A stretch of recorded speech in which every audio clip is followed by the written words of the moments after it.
आपके सवालों का स्वागत है। मैम, आपने 100 दिन की बात की है, इन्हीं 100 के जो अभी पहले अगर इसके बारे में बात कर लें तो मैं अनुग्रह 100 दिन में ही वो 4 दिन भी तो हैं। पहले जो मैंने बात करी उस पर लोगों को पूछ दीजिए, फिर आपसे मैं करूंगी। जी, give him the mic please. जी Ma'am, on completion of 100 days of the government sources have said that one nation, one election will be implemented in this term of the Modi government. So what is the Congress's stand on that?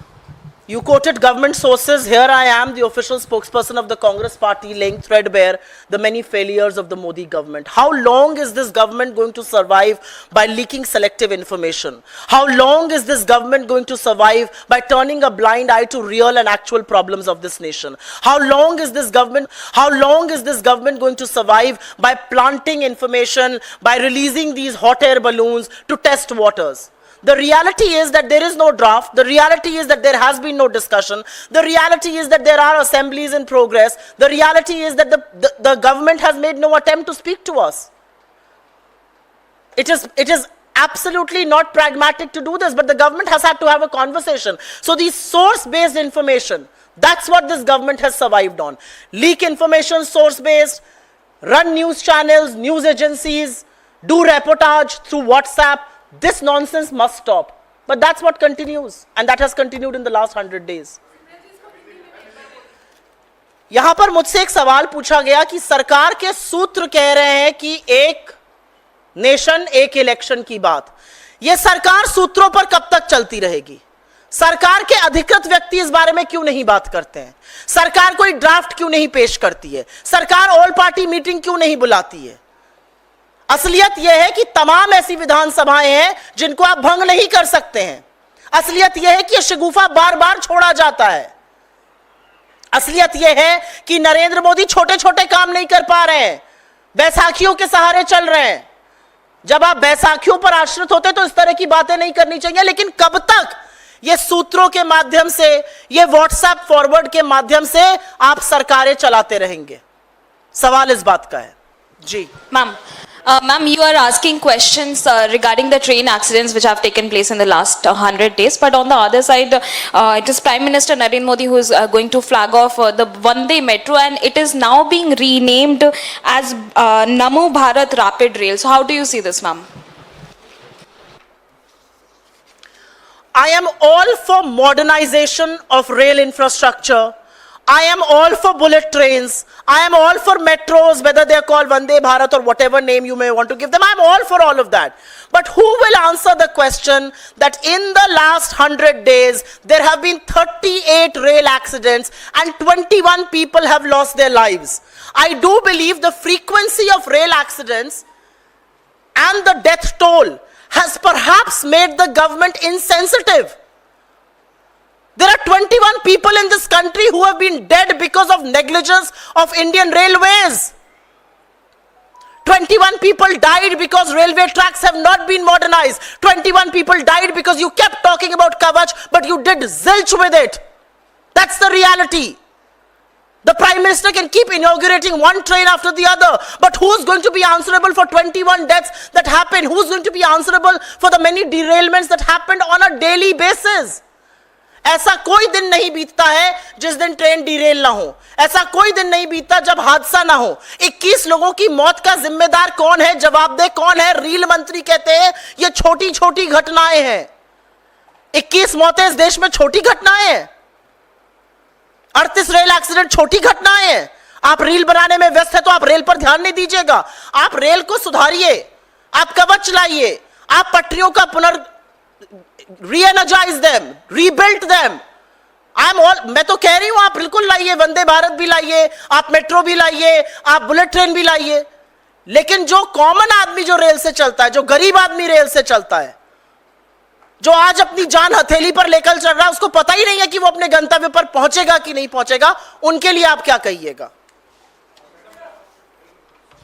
Ma'am, आप बात कर रही हैं 100 दिन की, इधर ma'am left में आपके, आप बात कर रही हैं 100 दिन के फेल्योर की, लेकिन कई चीज़ें ऐसी भी हुई हैं, जैसे आंध्रा को स्पेशल पैकेज दिया गया, आज भी जब गुजरात में है प्रधानमंत्री, तो अर्थव्यवस्था की आपने बात करी, तो 8,000 करोड़ की लागत के प्रोजेक्ट्स गुजरात को मिल रहे हैं। तो सरकार ये भी कह रही है कि हम तो इंफ्रास्ट्रक्चर दे रहे हैं, आंध्रा को इतना बड़ा पैकेज दिया है, क्या कहेंगे आप? गुजरात में सरदार पटेल की स्टैचू ऑफ यूनिटी बनी, बहुत अच्छी बात है। उस स्टैचू ऑफ यूनिटी का जाने का जो रास्ता है ना, वो पूरी तरह से ध्वस्त हो चुका है। वहां गड्ढे हैं, सड़कें टूट चुकी हैं। उसका जिम्मेदार कौन है? गुजरात में फरवरी 2024 में प्रधानमंत्री ने सुदर्शन सेतु का इनॉग्रेशन किया, उसमें बड़े बड़े गड्ढे और क्रैक हो गया है। उसका जिम्मेदार कौन है? मोरबी पुल में बच्चों की हत्या का जिम्मेदार कौन है? मैं पूछना चाहती हूं आपसे। गुजरात में संसाधन जा रहे हैं, अच्छी बात है। महाराष्ट्र तो लेकर गए हैं आप, क्यों महाराष्ट्र को आपने ठगा? आज महाराष्ट्र में चुनाव है, आप क्या कि वहां पे क्या बोलिएगा? काश ऐसे प्रोजेक्ट यूपी में भी आते, बिहार में भी आते। कोई बात नहीं, गुजरात में जा रहे हैं, ऐसे ही प्रोजेक्ट यूपी और बिहार में भी लाइएगा। लेकिन आपकी जो तमाम विफलताएं हैं, जिन चीजों में आज सुदर्शन सेतु का मैंने नाम लिया, सड़कों का नाम लिया, पुल का नाम लिया, गुजरात में अहमदाबाद का जो मॉडल है वो दिख रहा है, कारें डूबी हुई है, बारिश नहीं झेल पा रहा है शहर, उसका जवाब दे कौन होगा? मैडम, एक वीडियो वायरल हुआ है, अजीत डोवाल पुतिन से बात कर रहे हैं। No, I will first answer questions on 100 days and then I will come to you. Ma'am, Modi सरकार के 100 दिन पूरे होने पर भाजपा ने एक बुकलेट 36 पेज की छपवाई है, तमाम सांसदों को दिया है, कहा कि जाएं अपने क्षेत्र में उपलब्धियां गिनाएं। वह विशेषज्ञ कहते हैं इस पुस्तक में ऐसा कुछ नहीं जो उपलब्धियां के रूप में हो। तमाम विशेषज्ञ ये कहते हैं 10 साल 100 दिन के बाद भी मोदी सरकार पैसा कुछ नहीं, जनता फिर पूछ रही है कि अच्छे दिन कब आएंगे। तो सवाल किया, यही तो मैंने बोला है यहाँ पे प्रेस कॉन्फ्रेंस में। आज असलियत यह है कि हरियाणा में चुनाव है और मोदी जी के मंत्री लोगों को तो गांव में घुसने नहीं दे रहे हैं लोग। आज असलियत यह है कि आपके सांसदों और विधायकों को तो गांव में घुसने नहीं दिया जा रहा है। तो ये बुकलेट लेकर कहां जाएंगे? ये बुकलेट थोड़े दिनों बाद रद्दी के ढेर में उसके बीजेपी के दफ्तर के बाद आपको पड़ी मिलेगी, देख लीजिएगा आप। Ma'am, any other questions on 100 days? हाँ मैम, इन्हीं 100 दिनों में पिछले 4 दिन भी हैं जिसमें पहले तरविंदर मारवा बीजेपी के नेता वो राहुल गांधी को दादी के जैसा हर्ष रोने की बात कहते हैं। रवनीत बिट्टू जो मंत्री हैं वो कहते हैं कि राहुल गांधी देश के नंबर 1 आतंकी हैं। और आज शिवसेना सिंधे गुट के नेता है, विधायक हैं संजय गायकवाड़, उनका कहना है कि राहुल गांधी की जीभ काट के लाने वाले को 11 लाख का इनाम दिया जाएगा। इस तरीके की लगातार पिछले 100 दिनों में से 4 दिन में बयानबाजी हुई है और कांग्रेस पार्टी का कोई धरना प्रदर्शन, नाराजगी सिर्फ बयानों में दिख रही है। मैं जो कर सकती हूं वो तो मैं करूंगी, और मेरा काम बयान देना है और यहां पे प्रेस वार्ता करना है और सोशल मीडिया चलाना है। आपने 3 चीजों का जिक्र किया। इस देश में लोकतांत्रिक व्यवस्था में 5 बार के चुने हुए सांसद इस देश के नेता प्रतिपक्ष के लिए जिन शब्दों का प्रयोग बीजेपी या उनके घटक दल कर रहे हैं, इस हिंसा पर वरद हस्त किसका है? ये सारे नफरती चिंटू इस तरह की बात कैसे कर पा रहे हैं? असल आतंकी ये है, इनकी जगह जेल में है। ये जेल कब जाएंगे? और अगर इनको नरेंद्र मोदी और अमित शाह का संरक्षण नहीं है तो क्या इनकी हैसियत और हिम्मत है कि ये इस तरह की बातें कर ले? आपने एक आदमी का नाम लिया, वो और भौंके तो देश को उसकी असलियत और पता चलेगी। पंजाब ने आपको पैदल कर दिया, अभी भी आप अपना पाठ नहीं पढ़े हैं। जिसकी राजनीति राहुल गांधी के आगे पीछे घूमकर चमकी, जब वो इस तरह की बातें करता है तो शर्म आती है। लेकिन असलियत यह भी है कि जब आप कांग्रेस के सगे नहीं हुए तो बीजेपी में आपके ऊपर भरोसा कौन कर रहा है? तो आप सिर के बल खड़े होकर चिल्लर पार्टी की तरह चिल्लाएंगे, इस तरह के बेतुके बयान देंगे। लेकिन नेता प्रतिपक्ष के खिलाफ हिंसात्मक बयान देना, हिंसा की बात करना एक लोकतंत्र में बिल्कुल भी बर्दाश्त नहीं किया जा सकता है। और मैं इस मंच से कहती हूं, अगर नरेंद्र मोदी और अमित शाह इन सब लोगों के खिलाफ एक्शन नहीं लेते हैं तो यह आपके इशारे पर कहा जा रहा है आपका संरक्षण प्राप्त है। इस देश में लोकतंत्र में हिंसा की लेश मात्र जगह नहीं है। अगर आप लगातार इन चीजों को होने दे रहे हैं तो यह आपके इशारे पर चीजें हो रही हैं और कही जा रही हैं। राहुल गांधी को इन चीजों से रत्ती भर फर्क नहीं पड़ता है। राहुल गांधी अपना काम बेखौफ होकर कर रहे हैं। राहुल गांधी वो व्यक्ति है जिसने देश के 4,500 से ज्यादा किलोमीटर पैदल नाप दिए, कन्याकुमारी से कश्मीर। उन्होंने मणिपुर से मुंबई तक इस देश को जोड़े रखने के लिए यात्रा करी, अजनबियों से मिले, लोगों के आंसू पोंछे, लोगों को ढांढस बधाया। इस देश को लगता है कि वो एक आखिरी उम्मीद है। बेरोजगारों को लगता है, युवाओं को लगता है, किसानों को लगता है, मजदूरों को लगता है, महिलाओं को लगता है। ये कुछ नहीं है। आप जितना राहुल गांधी के खिलाफ जहर उगलिएगा, आप उतनी ज्यादा अपनी फजीहत करवाइएगा लोकतंत्र के चुनावी मैदान में।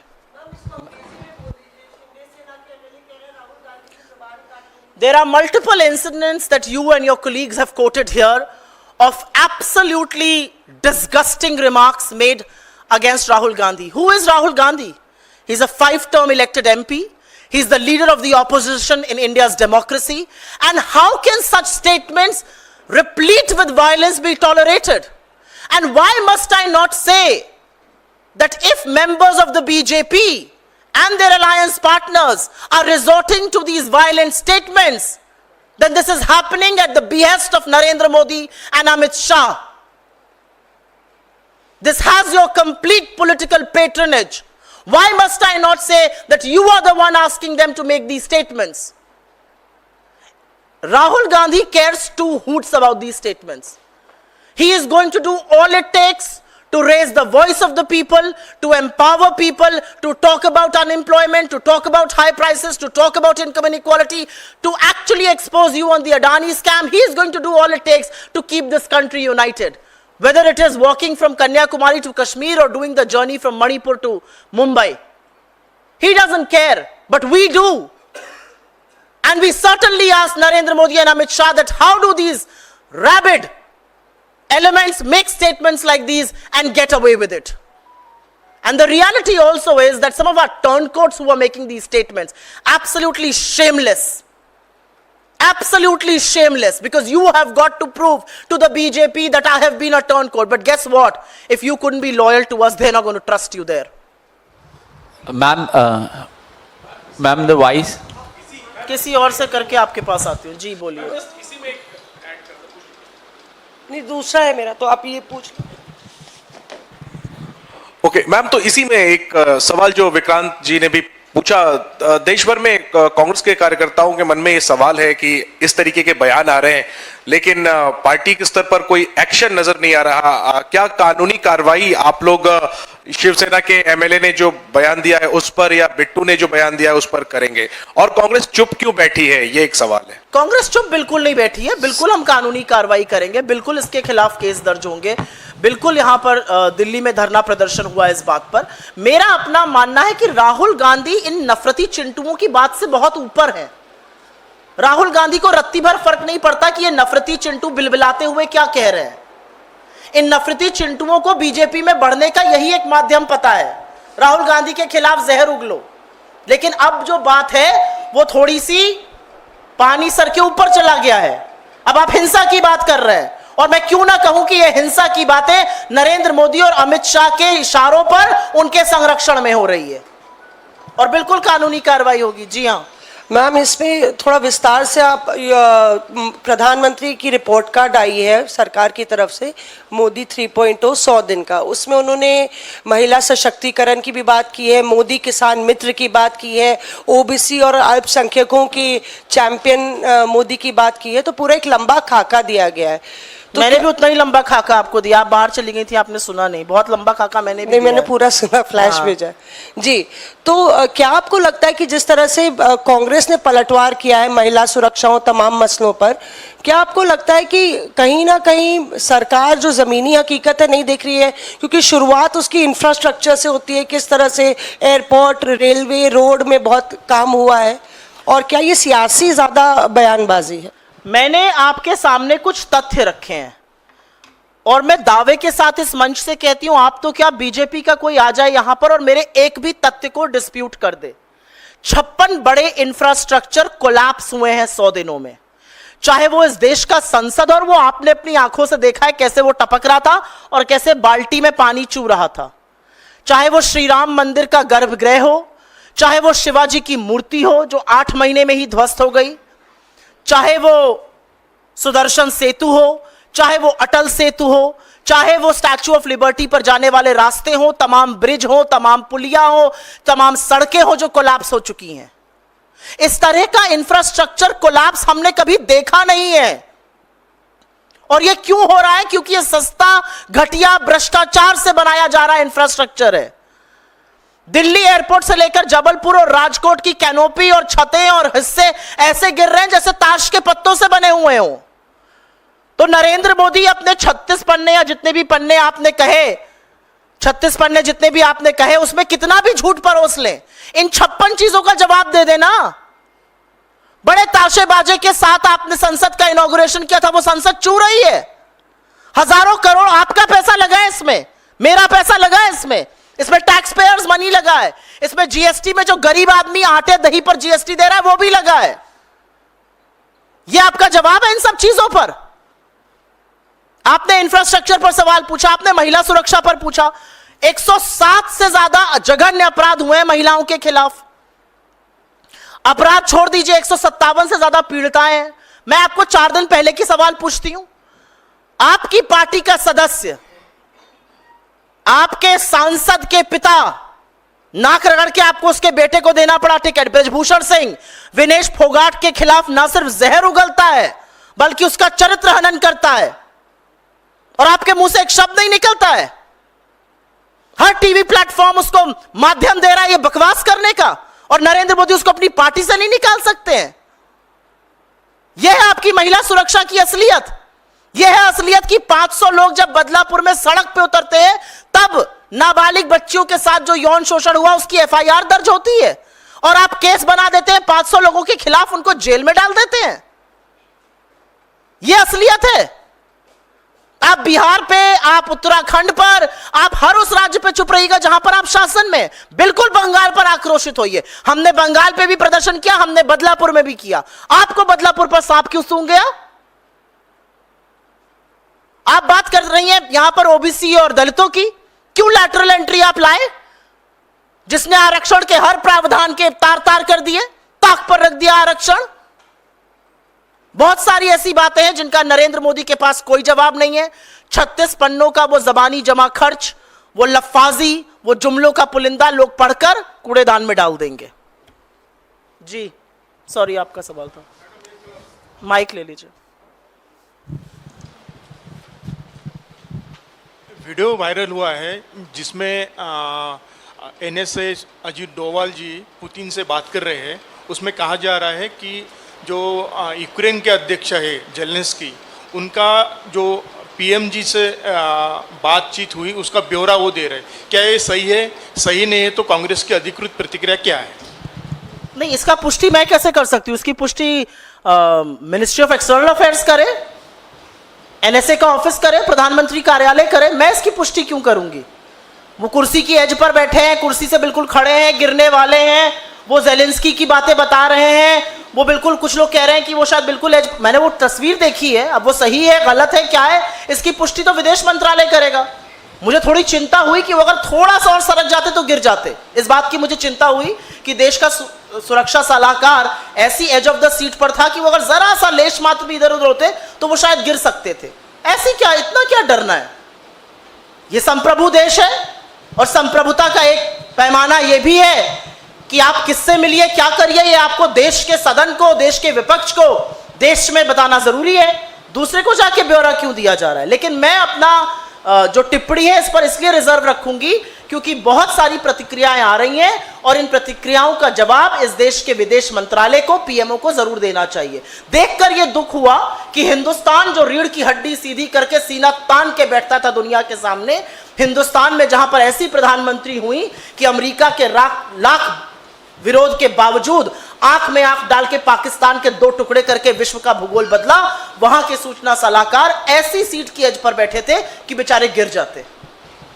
Ma'am, since the US visit of Rahul Gandhi, Vice President Jagdeep Dhankar is repeatedly attacking him, saying that the remarks reflect an anti-constitutional mindset. So how does the Congress look at his attacks and his criticism? I think you've got it wrong. I think Jagdeep Dhankar is criticizing a leader for defaming the country overseas. He means Mr. Modi. I think he's showing a mirror to Mr. Modi. Mr. Modi who went to China and said 2014 से पहले जो लोग हिंदुस्तान में पैदा होते थे वो अपने भाग्य को कोसते थे। दक्षिण कोरिया में जाकर यही बोला, कनाडा में जाकर ये बोला, अमेरिका में जाकर बोला, ब्रिटेन में जाकर बोला, वो उनको दिखा रहे हैं। लास्ट चेक्ड उपराष्ट्रपति का जो पद है वो बाईपार्टिजन है, वो किसी दल को बिलोंग नहीं करते हैं। लेकिन कान बंद करके अगर आप इस देश के उपराष्ट्रपति को सुनिए तो आपको क्या लगता है?